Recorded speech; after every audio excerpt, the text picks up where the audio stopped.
get pretty vulnerable with you guys a little bit today, if you're okay with that. And it's that place where you have just started to get a little bit of traction and you're for yourself. And then maybe like you're starting to bring on these clients and you're like, how do I get them traction? How do I make sure I'm getting traction? What are the things that I need to do in order to really push the needle forward?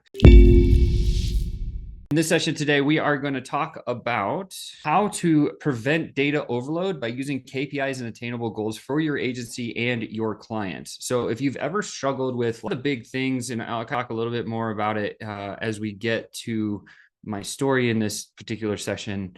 But there's a time where I went down a path and I never had parameters and I just kept going. And then even though the data was showing like, hey, you're hitting benchmarks, you're hitting goals, I had blinders on and I just kept running. And unfortunately, it ran me into a brick wall, which is not a good thing. So today we're going to talk about how to prevent data overload by using these things. This is week 1 of 4. We're talking about a new series about data overload and reporting woes. We're making it easy for you guys. And the goal is very simple. We want to illuminate your map of darkness. So if you feel like, oh my God, I have traction, I have these new clients, I want to make sure that I'm getting them moving on the right path, this is the light that we're going to shine down and make sure that we tune in and get the map of darkness completely resolved. So first thing you got to know about is what's in it for you, because it's always the question that we want to ask anytime anybody's presenting anything.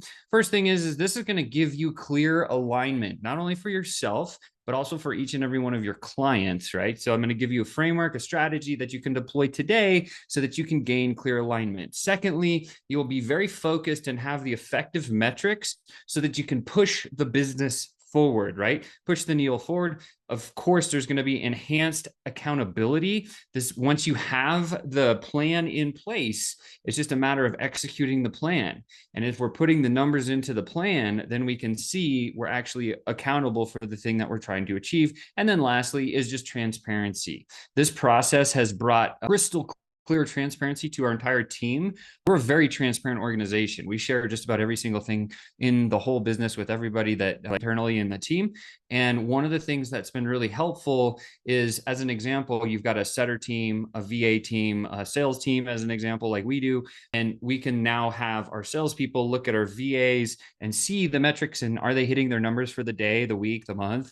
And then our VAs can look at our setters and say, hey, well, I'm putting all these people in. How are your conversations going? And we look at metrics. So a lot of transparency by going through this today. That's really what you're going to get out of this one today.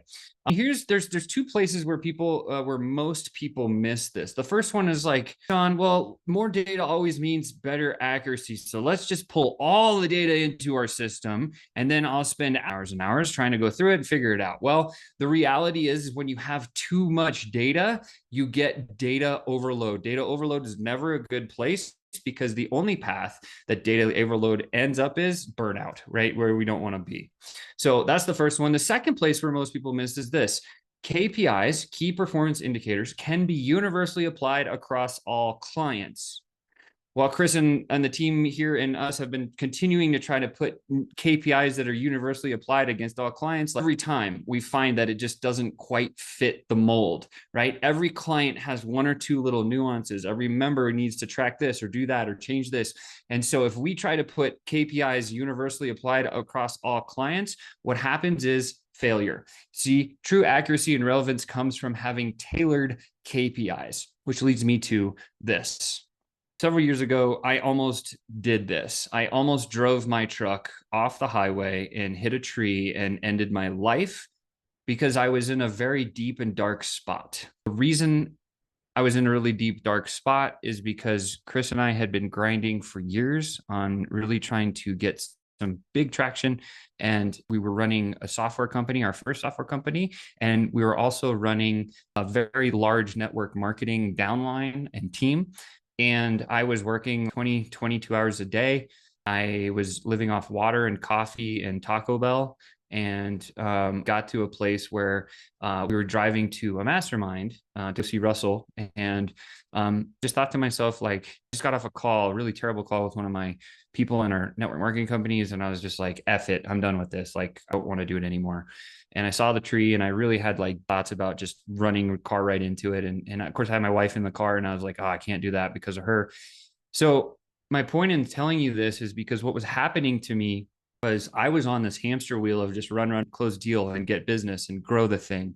And I got to this place where we'd hit goals. We'd hit these achievements that nobody ever thought Chris and I were ever going to get to. Nobody ever thought we were going to do the things we did. We launched software. We did like $250,000 in a 2-hour launch, which was crazy, incredible, and like hitting all these massive benchmarks.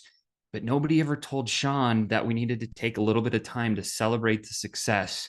This is why we always ask for wins now, right? Like I'm always into the wins. I'm always into making sure that you can protect yourself from total burnout so you don't end up doing something that I almost did. And so today, there's a 3-step session or process that I want to share with you guys that I think is going to be very powerful for you to not ever have to go down that path, because going down burnout alley is a place where no entrepreneur should ever be, although we're the crazy ones, right? And so we have this ambition to never stop. And then you hear Gary Vee, it's got to hustle your face off, hustle culture, like going, don't ever stop, don't ever celebrate. Elon Musk, when he launched his first rocket into space, he took less than 20 seconds to celebrate. And he said, nope, we're on to the next thing.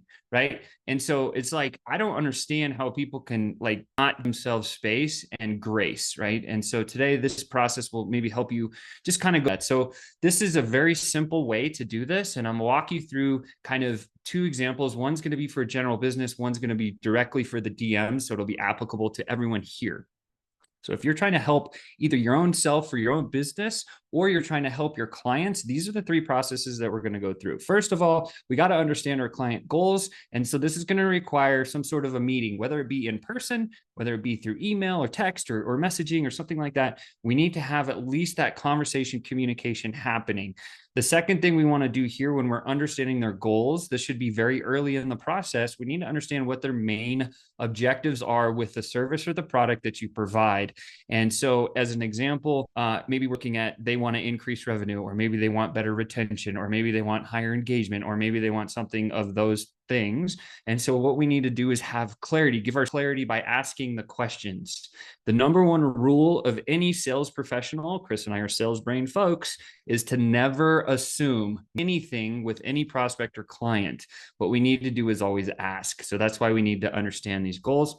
And we also need to really get clear on what's the big achievable target. What I mean by this is, as in a generic business, here's a couple of the questions you can ask.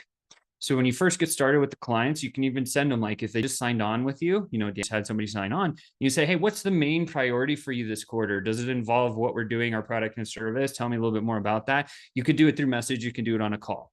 Which outcomes would make you feel like we've hit a home run? That's where you pull out the big achievement from somebody. And they're going to say, well, another way that I've heard it's phrased is, let's say you and I work together for the next 12 months. At the end of the 12 months, we're sitting in a coffee shop.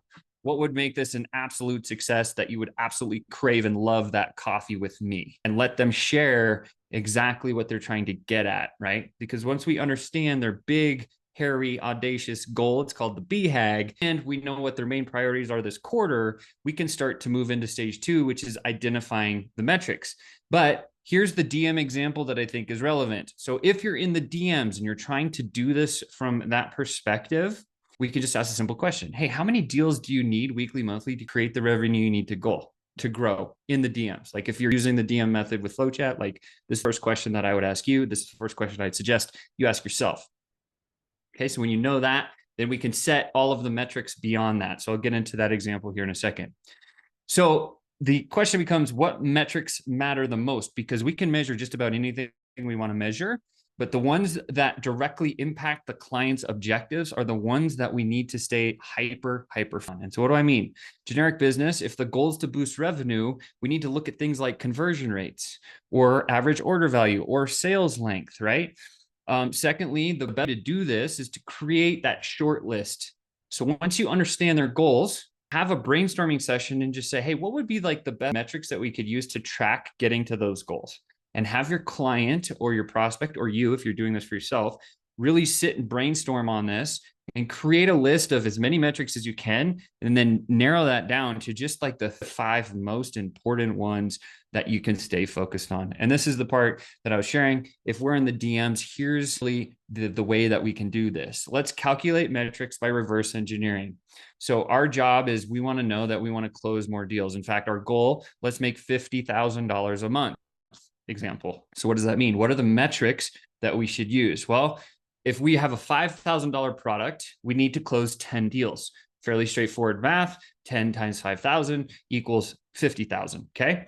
And if we know at a whole, because we've been looking from the past, like how many deals we close on the call, now we just say, okay, cool. Well, I know that I close about 30%. So in order for me to close 10 deals, I must have around 33 calls a month. So if you know those numbers, then there's no mystification. Like if you want to make 50 grand, you got to have 33 calls. And then if you average at 30% deals, you're going to make that happen. Well, how do I get 33 calls a month? If you're in the DMs and you're using FlowChat, or if you're just in the DMs and messaging people, typically you should be booking calls around that. Anything at 25% or higher, 30% is pretty normal. So we know that if we have an active, nurtured, good DM conversation with 110 people, and we convert those into calls at 30%, we are going to book 33 calls every single time. So 110 DM combos need to be happening to book 33 calls a month. And then how do we get to there, right? Well, if you use our auto qualify feature that we just launched, you can use our software to optimize this to about a 40% suspect to prospect ratio. Suspect is, hey, look at this guy's profile. I don't know if they're a fit. They seem like a fit. That's a suspect. Now we go through. They are the right avatar. They have the right job title. They're posting in English. They live in the right speaking country. They have amount of friends. They published recently on the platform. These people are now turning in from suspect into prospect. And so in order to do this, you about 275 prospects. So in order to get 275 prospects, because 40% of 275 is that 110 DM combos that we're looking to get, right? And so how do we get 275 prospects? Well, we need to sift through every single month about 1,000 to 2,000 profiles, which can be crazy time consuming unless you have a tool like FlowChat that can actually sift through all those profiles. If you're going outbound to find those 275, to get them to a place where we can pull the 110, which can book the 33, which then you can close the 10 deals. So that's kind of the flow here. So just kind of snapshot of this, because this is a good page for everybody to see and have. But again, that's typically where you could go for this. And now once we know the metrics, all that's left is targets and tracking. So what we need to do is define specific targets with your KPIs. And to do that, if you've ever done smart goal setting, it's very simple. Make it specific. Hey, I need to book 33 calls a month. Make it measurable, 33 calls a month, right? Is it achievable? Yes, I can have myself or my team can go through 110 DM conversations every single month to book those calls. That's achievable and realistic. It is relevant, right? Because it's not overwhelming. It's something that can happen either with you or your team, and timely, right? So it should take less than X amount of time to book X amount of calls. And so you can get really specific on this stuff. But again, once you have your metrics, go through and set a smart target around each one of them. And then you'll have the whole system written down. And of course, establishing a system for tracking and reviewing metrics regularly is very important. Wrapping up here for the generic biz, the thing that we want to talk through here is using a dashboard or reporting tool to visualize progress is really popular and important. And also, I think this is even bigger. Communication, right? Communication is the thing that makes every company move forward. So we want to schedule monthly check-ins to discuss what's working, what's not, and then any necessary adjustments. In our case, as an example, right? So I run our sales team, I run our marketing team, I'm part of the leadership squad, and I do a lot of other things and wear a lot of hats, same as Chris. Chris actually wears more hats than I do, but that's fine. What we do with my team. So every single Monday, we have a leadership huddle for an hour where we talk about all this stuff for the week and plan. And then I meet one-on-one with my sales pros. Then I meet one-on-one. Actually, I meet in a group setting with my setting team. And I go through these questions every single week, right? And then with my setters, I actually meet with them 1 hour a day, 4 days a week. So 1 hour a day, 4 days a week. What am I doing? Well, I have setter number one open up their screen and they share 3 or 4 conversations. So we go through them. And then I have setter number two open up their screen. I go through 3 or 4 conversations with them. And then so cycle rinse and repeat. Just go through all the different setters that you have. And this way, everyone gets to see all these different angles and architecture and things that are happening, specifically in our business, that allows everybody space and room to kind of do this. And then in the DMs, all we got to do is this, right? We need to identify who's clicking the button. So if you're using FlowChat as an example, who's the person? It's probably not going to be you, but who's the person that's finding, bring them into the pipeline, clicking that button that's going to qualify them, starting the engagement process to get them talking with you in the DMs, right? So who are the people that are doing that? Who's the people that are then taking those engaged conversations all the way to like a book call, if that's what you're trying to accomplish? And then who's the person that's actually taking the book call and closing the deal? So if we know the who, then we can figure out the rest. And then all we have to do is track the metrics. And FlowChat has a bomb reporting system, as you guys know. And then just setting daily, weekly accountability huddles is really valuable. That's why I shared, hey, I meet with our team once an hour or 1 hour for 4 hours, 4 days every week. The major obstacle, now you guys have seen this, right? So you know their goals, putting the metrics in place and then tracking and targeting them is like absolutely an easy play that anyone can do. But your major obstacle to this, guys, and it's the same thing that I really struggled with, was accountability. Not accountability for me actually taking action and doing the thing the first time or the second time or the fifth time or the 10th time, but how about in month 3? How about in month 4, 5, 8, 10, 2 years from now, right? When you have the capacity to stay accountable to doing the thing, that's when the magic really happens. A lot of people always say this. Most underestimate what can be done in 5 years, but they overestimate what can be done in 1 year, right? And so if we hit this thing with 100% energy for the first week, month, and then we kind of, because we've been going so hard and we're not seeing the traction or the results, we quit. And so what we need to do when we're doing this is we need to set a cadence. In fact, Chris is amazing at this. He called me yesterday. He's like, hey man, are you doing okay? And I've been heavy Zoom room for the last 4 days, crazy amount of hours. And I was like, thinking about it. No, I'm actually I know that my capacity before I hit that place, this many calls that I can take, this many meetings and this other stuff. And he goes, okay, I want to be aware of it. I want you to stay aware of it. And so I'm grateful for Chris forever for always being a brother to me and making sure I stay that way. But again, you have an accountability partner within us. You guys have 2 times a week where you can show up with me and Chris, and we will make sure that you're doing this stuff. Most people say entrepreneurship's a lonely island. It is, but it's not if you have a pocket of people in a tribe like we have here, guys. So lean in and do that. Quick recap. If you follow this pathway, you will achieve a couple of things. You're going to have clear alignment on your goals or your client's goals. You're going to know the exact metrics, focused and effective. You're going to have the accountability to hit the thing, and you're going to be able to give transparency, because if you put it as an example on a spreadsheet, you just give your whole team access to this, and this is the thing that you go back and forth on every time. Example, Chris and I have a precision scorecard that tracks all of our metrics for everywhere in our business that we got from one of our coaches. And so we've been using this thing now for a long time. And it gives our team very much transparency. Like when I'm in my sales conversations, I'll open up the precision scorecard and I'll say, this is where the company was this month. This is what we did good and didn't do good. This is your numbers specifically, and this is what it looks like. Everyone loves seeing those numbers because they're like, wow, this is cool. I could see how the whole situation, the whole enchilada is working in this, and I'm this one little part of it. Yes, right? It takes the to make the whole thing actually win. And when you do this, you will eliminate that map of darkness, and you will have a clear map to get to the treasure. So this last example, I'm just going to go through this again with you really quick here. You need 10 deals per month at $5,000 to do 50 grand in a month. The metrics that I would potentially choose if you're using the DMs is how many suspects do you need? How many prospects do you need? How many book calls do you need? And how many deals? Those are the 4. Remember I said 3 to 5 metrics. Those are the 4 that I would choose. And then again, what do you just focus on? Well, what's your close rate? And if you don't know it, start at that 1 to 3 that we talked about a little bit earlier. If you're closing 1 out of 3, you're doing pretty good. That's 33%. So if we start at that 30%, we know we need 10 deals. So 33 calls. Secondly, how many combos? 110 of them to get those 33 calls. How many prospects? We need 275 prospects to get to those combos. And then you need 1 to 2,000 profiles to get to those 275 prospects. And if you have this, again, take a screenshot of this page.